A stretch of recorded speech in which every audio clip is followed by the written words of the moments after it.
হাম অত্যন্ত সংক্রামক ভাইরাসজনিত রোগ, যা বাতাসের মাধ্যমে দ্রুত ছড়িয়ে পড়ে।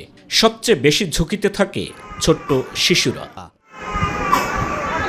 নিয়ম অনুযায়ী 15 মাস বয়সের মধ্যে শিশুদের প্রথম ও দ্বিতীয় ডোজ টিকা দেওয়ার কথা থাকলেও অনিয়ম, সচেতনতার অভাব এবং টিকা ঘাটতির কারণে হঠাৎ করেই বাড়ছে সংক্রমণ।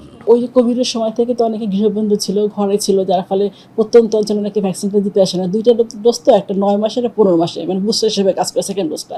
এটা দেখা যাচ্ছে 9 মাসে একটা দিল, 15 মাসে ভ্যাকসিন দিতে আসে নাই।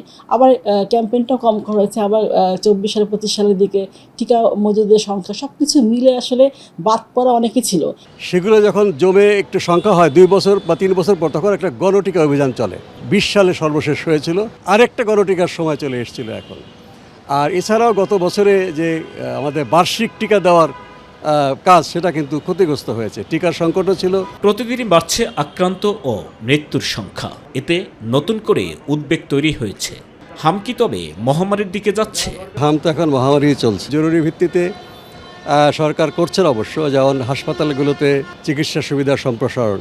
একটা হাসপাতালেই সক্ষমতা বাড়ালে সমস্যা সমাধানটা হবে না, কারণ সারা দেশ থেকেই হামের রোগী আসছে।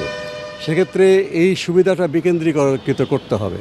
বিশেষজ্ঞরা বলছেন, সময় মতো টিকা গ্রহণ, আক্রান্তদের আলাদা রাখা এবং স্বাস্থ্যবিধি মানার মাধ্যমেই সংক্রমণ নিয়ন্ত্রণ অনেকটাই সম্ভব।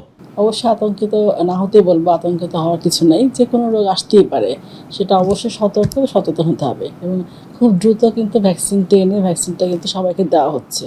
কারণ ভ্যাকসিনটা আনছে, এটা যদি দেওয়া হয় অবশ্যই হয়তো সময় একটু লাগবে, 7-10 দিন, 1 মাস বা 2 মাস, তার মধ্যে হার্ড ইমিউনিটি ডেভেলপ করে যাবে। কেউ যদি আক্রান্ত হয়, তাকে আইসোলেশনে প্রথমে রাখতে হবে। তার বিপদচিহ্ন যেগুলো আছে, যেমন খুব বেশি শ্বাসকষ্ট হচ্ছে, অথবা একদমই খেতে পারছে না, অথবা খিঁচুনি হচ্ছে, এইসব বিপদচিহ্ন দেখলে তাৎক্ষণিক হাসপাতালে নিয়ে যেতে হবে। আদারওয়াইজ সে যদি খেতে পারে ঠিকমতো, জ্বরটা কন্ট্রোলে থাকে, হয়তো জ্বরটা 103-4, কিন্তু ওষুধ খেয়ে ভালো আছে, তাকে আইসোলেশনে রাখতে হবে, খাওয়া দাওয়া ঠিকমতো রাখতে হবে। কিন্তু যদি দেরি করে আসে, তখনই সেই বাচ্চাটা মারা যায়। টিকাদান কার্যক্রম সম্প্রসারণ ও চিকিৎসা সেবা জোরদারে সরকার কাজ করছে বলে জানান স্বাস্থ্যমন্ত্রী। আমরা এরই মধ্যে সকল টিকা হাতে পাওয়াতে এটাকে আমরা আরো 14 দিনে এগিয়ে এনেছি। 20 তারিখ থেকে আমরা মিজেলসের টিকা সারা বাংলাদেশ ব্যাপী শুরু করতে যাচ্ছি।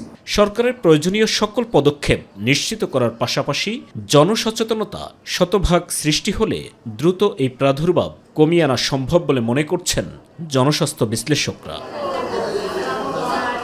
সাইদুর রহমান আবির, মাই টিভি, ঢাকা।